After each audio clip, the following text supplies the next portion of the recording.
তো আৰে doctor Hemanta chief minister ডাঙৰীয়াই দিছে বাধা দিছে বা সিহঁতে ভয় কৰিছে এই বড়ো ভাই ককাইসকলৰ দুখ দুৰ্দশা সম্পৰ্কে খবৰ ল'বলৈ আহিলে সিহঁতে নিশ্চয় গাদুচিত হ'ব পাৰে। গাদী হেৰাবৰ ভয়তে তেওঁলোকে আহিব নোৱাৰে। আৰু আমাৰ সেই বৰ্তমানে BTCৰ চিফ প্ৰমোদ বড়ো ডাঙৰীয়া সি কেলৈ আহিব নোৱাৰিলে? কেলৈ আহিব নোৱাৰিলে? ইয়াৰ বসবাস কৰা যিখিনি বড়ো ভাই কয় প্ৰমোদ বড়ো ভাই ভনী নহয় জানো? কিয় আহিব নহয়? নৰাৰ কাৰণ হ'ল দুৰ্বলতা। অলৰেডি বিক্ৰী গ'ল। সেই বিক্ৰী যোৱাৰ কাৰণে তেওঁলোকে আজি নিজৰ ভাই ককাই ভাই ভনীৰ দুখৰ দিনত দুৰ্দশা দিনত খবৰ ল'বলৈ আহিব পৰা নাই। অতি নিন্দনীয়। আমি লজ্জাবোধ কৰোঁ। আমি লজ্জিত কি ক'ম?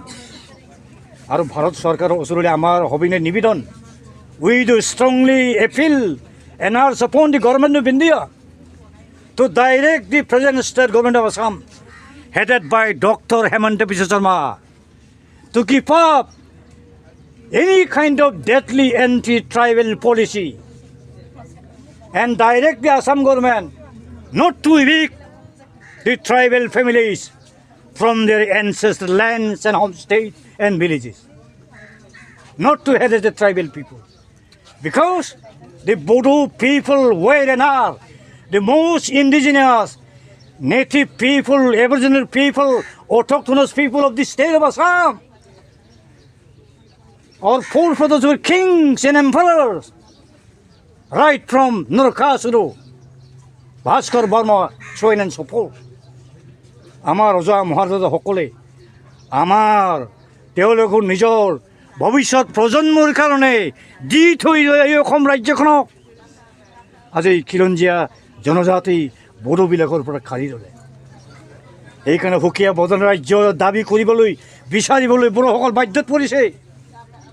যোৱা 2020 চনৰ 27 জানুৱাৰীত বড়োসকলৰ কোনো সংগঠন নেতাসকলক বিশ্বাস নলয়, বড়ো চিভিল ছ'চাইটিৰ লগত কথা বতৰা নপতাকৈ ডক্টৰ হেমন্ত বিশ্ব শৰ্মাৰ জটিল ৰাজনৈতিক ষড়যন্ত্ৰৰ ফলতেই NDBৰ ভাই কয়সকলক নতুন চুক্তিৰ ড্ৰাফ্ট কপিটো আগতীয়াকৈ নেদেখুৱাকৈ নজনোৱাকৈ প্ৰমোদ বড়ো ডাঙৰীয়া, গোবিন্দ বসুমতাৰী এই দুজন মানুহক নিজৰ প্লেণ্টেড এজেণ্ট হিচাপে ব্যৱহাৰ কৰি নতুন চুক্তি স্বাক্ষৰ কৰি 5,000তকৈ অধিক আমাৰ বড়ো ভাই ককাইসকলে শ্বহীদ বৰণ কৰি 2003 চনত BLTৰ নেতৃত্বৰ দ্বাৰা যি নতুন চুক্তি স্বাক্ষৰিত হৈ BTCৰ সৃষ্টি হৈছিল, গঠন হৈছিল, এই BTC আৰু BTDক শেষ কৰিবৰ কাৰণে ষড়যন্ত্ৰ ৰচনা কৰি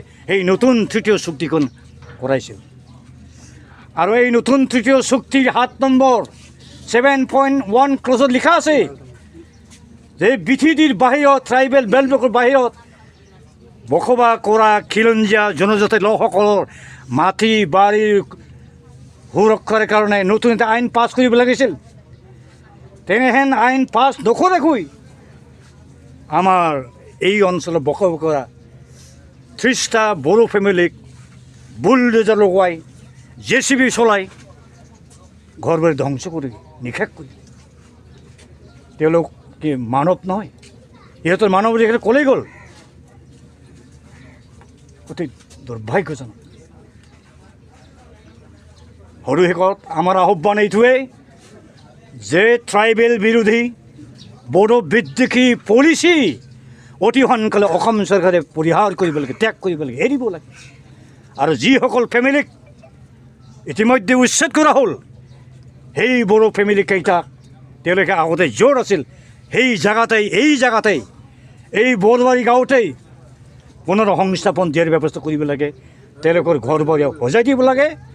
যিখিনি যাৰ ক্ষয় ক্ষতি হ'ল উপযুক্ত পৰিমাণৰ ক্ষতিপূৰণ দিব লাগে। আৰু ভাৰত চৰকাৰৰ ওচৰলৈ আমাৰ নিবেদন যে অতি সোনকালে অসম চৰকাৰে এটা নিৰ্দেশ দিব লাগে যাতে ট্ৰাইবেল বিৰোধী কোনো পলিচি হাতত নলয়। যিসকল ট্ৰাইবেল ফেমিলিসকলক উচ্ছেদ কৰা হ'ল তেওঁলোকক সেই নিজৰ সংশ্লিষ্ট গাঁৱতেই অঞ্চলতেই পুনৰ সহবাসস্থান কৰিবৰ কাৰণে ছেটেলমেণ্ট দিব লাগে, লেণ্ড পাট্টা দিব লাগে। আজি 2006 চনত যদি ফৰেষ্টৰ হাবি জংঘলত বসবাস ট্ৰাইবেলসকলক মাটিৰ পাট্টা দিব আইন পাছ কৰি পাৰ্লিমেণ্টে, এই ট্ৰাইবেল বেলবিলাক মাতি আছিল, এই ট্ৰাইবেল বেলবিলাক অঞ্চলে কেলে উচ্ছেদ কৰিলে? গতিকে আমাৰ আহ্বান ভাৰত চৰকাৰ, অসম চৰকাৰলৈ যে ট্ৰাইবেল বিৰোধী পলিচিসমূহক অতি সোনকালে পৰিত্যাগ কৰিব লাগে আৰু ট্ৰাইবেলসকলক সুসন্মানজনকভাৱে নিজৰ মাটিত, নিজৰ অঞ্চলত, নিজৰ গাঁৱত বসবাস কৰাৰ যি অধিকাৰ, সেই অধিকাৰ দিব লাগে।